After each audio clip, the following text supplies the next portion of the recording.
And that was in D.C. less than 30 minutes ago as a fifth night of protest rages on across the country. People demanding justice for the death of George Floyd in Minneapolis, saying they are also demonstrating against systemic racism. Right now, there are curfews in effect for about a dozen U.S. cities because of these protests. Demonstrations happening in Atlanta, Los Angeles, Chicago, and right here in the nation's capital. People jumped on the hoods of 3 U.S. Secret Service vehicles, smashing windows, flattening tires, plus spray painting anti-Trump and police rhetoric. Officers with plastic shields and wooden batons forced protesters back.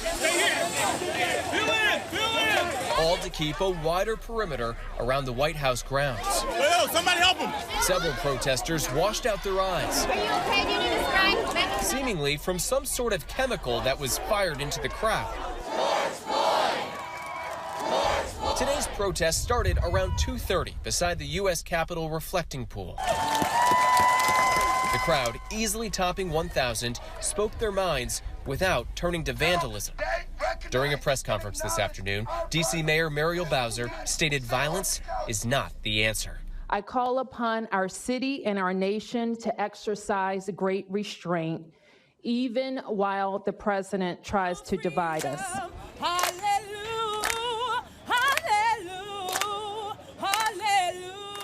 We got a building that appears to be under construction on fire to the right, to my left, towards the White House. Things are getting worse and worse with each passing moment that goes by as far as this confrontation. I tried to go in there to see real quick if there was a fire extinguisher. I called 911 and told them to get here now. This is, again, that professional office building. Sir, do you have any idea what happened here? I mean, presume an arson. They just started vandalizing. And you're a security guard at this building. What do you make of this, sir? Chaos. How many times are you guys gonna beat us, kill us like we're not like you, like I'm not like her? We have the same organs, we have the same eyes, we have the same nose. We are one people. All we want is justice. We just want to wake up in the morning and not worry about getting killed. I am also taking swift and decisive action to protect our great capital, Washington, D.C. What happened in this city last night was a total disgrace. They're advancing again. And now they're... Gosh. See That's a photographer. That's going on now. A member of the press. Now there's just a lot of violence erupting. Ben, back up, back up.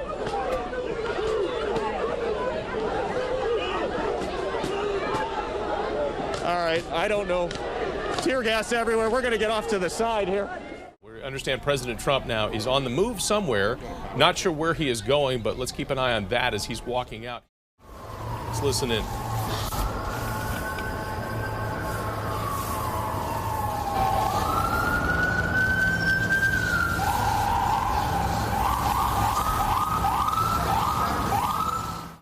And I'm not sure if this was a photo op or this was just a stroll. I mean, I'm not sure what was going on here. But if Tom Rousey can hear us and he's got his mic open, maybe we could just listen. We can just listen for a second. Hold on. We have the greatest country in the world. Thank you very much, everybody. We're going to keep it nice and safe. We don't care about no curfew. We don't care about none of that. We don't care what they have to say. They kill us, nothing's done. People show with AR-15s, begging for a haircut, begging for stores to be open. But when we come out here and protest because a white man put his knee down on a black man and killed him in cold blood, and we come out here to protest that, this is what happens. That's why we out here. We're not going nowhere at all. We here. We here for as long as we can. We not running. This is an ABC7 News Town Hall. The racial divide. Time for change. We're at a breaking point and we have to do something. Thousands taking to the streets right here in our communities. Millions more across the country and around the world. What happened in the U.S. was just, it was the spark. that sparked it everywhere. Rising voices united in a way we've never seen before. The death of George Floyd, a breaking point after years of racial injustice and police brutality. This isn't just one, incident. It's just 400 years of so much stuff. Tonight, we hear from leaders who can make a difference and the people on the streets who pledge not to stop until those changes happen. We are angry, we are frustrated, and this is just the beginning. It will not stop here.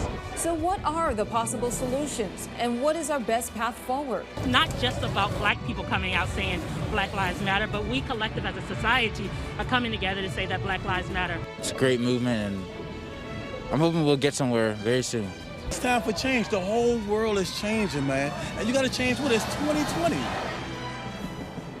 And tonight here at ABC7, we want to begin an open conversation about this time for change in our country. Good evening. I'm Michelle Marsh. And I'm Jonathan Elias. It's good to have you along this evening. We want to have a very important and a very necessary conversation tonight. That's why we put together this town hall discussion. That all of us have a moral obligation to hold our country to its promise that all of us should be able to enjoy justice and freedom. And I am just really, this is an exciting time to be alive and to have the opportunity to lead us to what I know will be a brighter future for our children.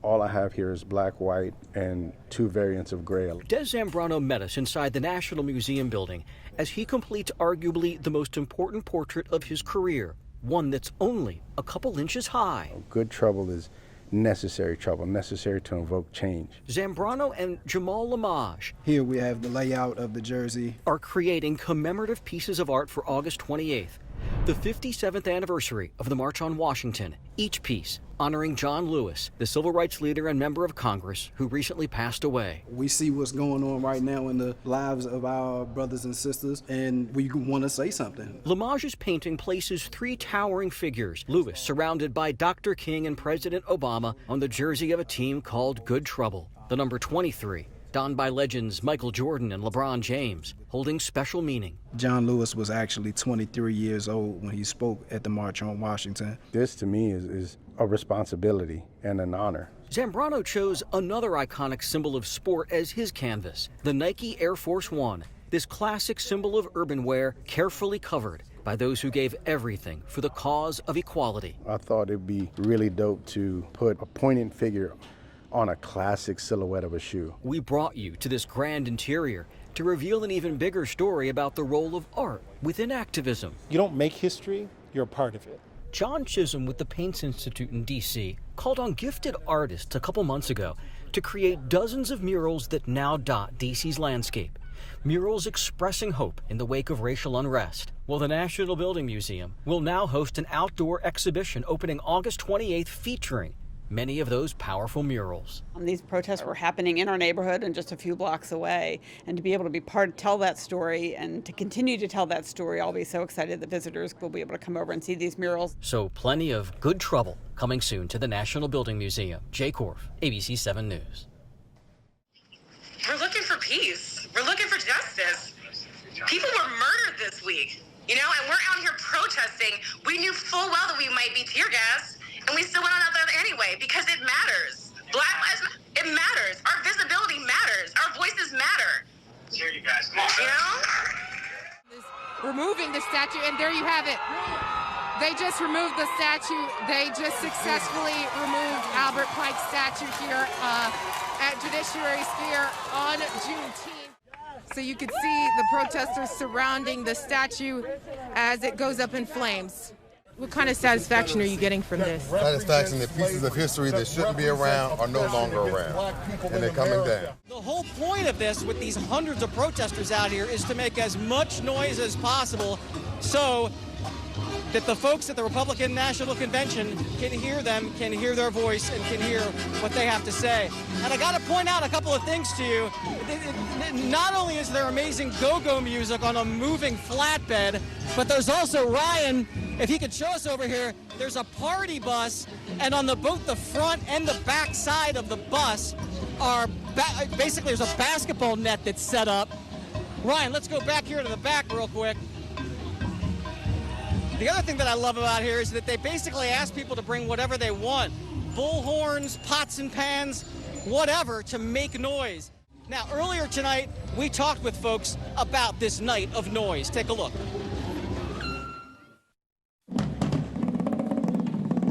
These young people are not playing, and I love it. I just love the vibe of it. We have to respect everybody's tactics. They're basically trying to make all the noise as possible so they can hear it in the White House.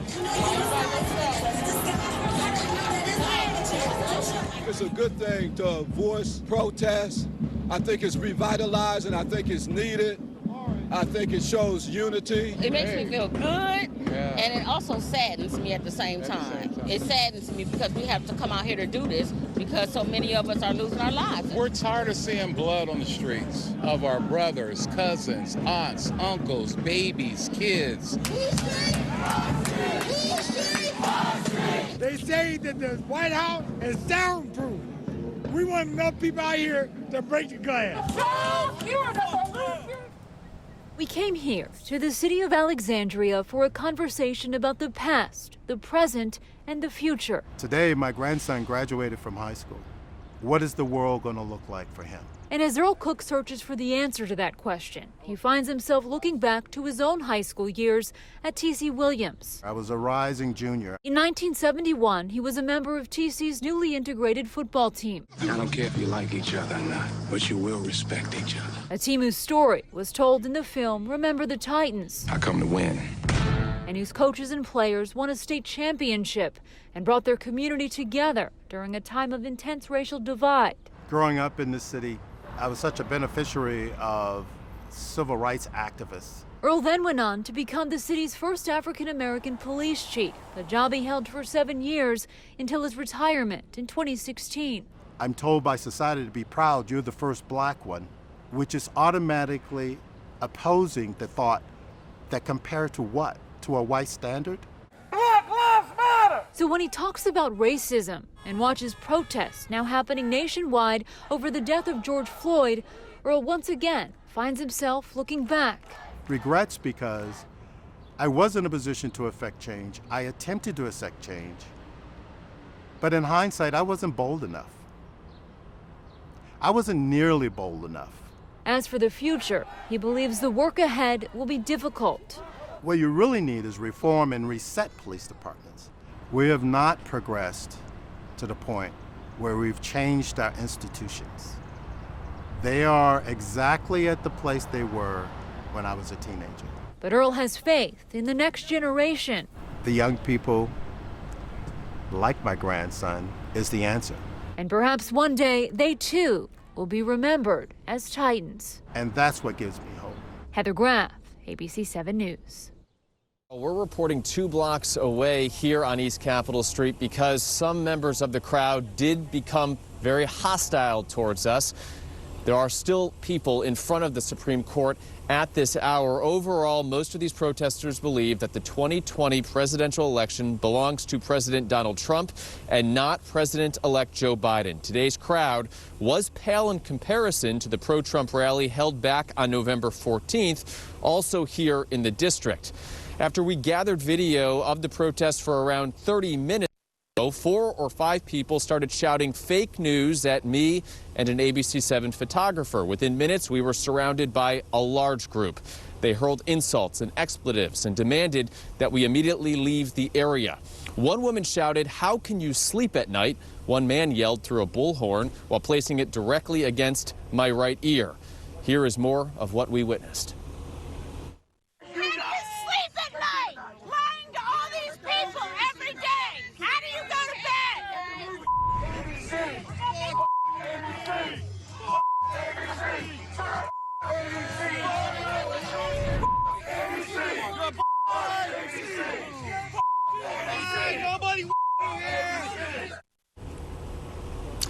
Now, I should note that the majority of this crowd did not act aggressively towards us. In fact, several people came up, introduced themselves, and had nice things to say. But as I have learned over the years, it only takes a few people to turn something peaceful upside down. This one of several pop-up fights we've witnessed throughout the evening on the streets of D.C. Proud Boys heavily visible among the pro-President Trump crowd.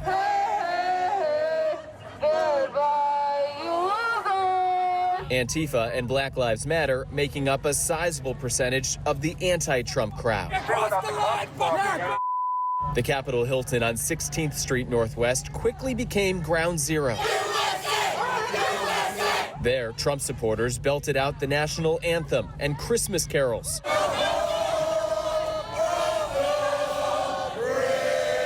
Counter-protesters shouted back, "Whose streets? Our streets." There have been multiple arrests throughout the evening. D.C. police assisted this female officer as she limped her way outside of the counter-protest zone. The officer appeared to have tears in her eyes. Around 8 p.m., Trump supporters surrounded this car at Thomas Circle, accusing the driver and front seat passenger of being liberals because they were wearing masks inside the vehicle. Did you get that hat on QVC? 2 hours earlier, this group harassed these Trump supporters, hurling insults and knocking hats off their heads. Outgoing D.C. Police Chief Peter Newsham made an appearance in the protest zone, taking questions on a night that has few answers. This location where we are right now is 916th Street, and the street has been renamed Black Lives Matter Plaza.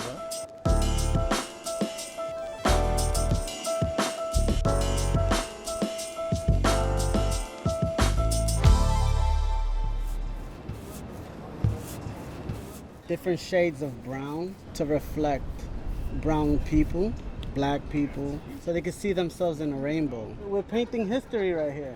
My name is Moses Mozart Rivera, and we call this Brown Babes Are Magic. Just trying to give it a little bit of life. Try to use the same tones in both hands to show that we are more equal than we are different. Together we rise. As artists, we want to be a part of change, and this is a critical time, and to not take part, I think, is irresponsible.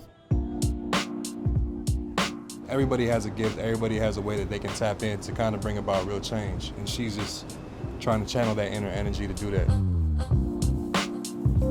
My name is Levi Robinson. This piece is called Black Lives Matter to a Medic. When riot police cleared protesters on that now infamous afternoon, medics were stationed on this very spot, this very piece of plywood, their triage rundown. Supply lists, first aid kits, dates and times of when protesters were marching. You know, that's why a lot of the wood is still exposed in the piece. I didn't want to paint over that. You know, I wanted to preserve it because I felt like it told their story. This is my way of marching, you know.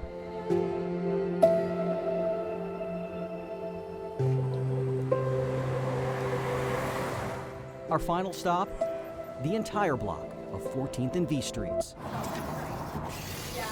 where Denver Terrence carefully, amid an ongoing construction project, built with dozens of volunteers, an ode to Black lives lost to racial injustice and police brutality.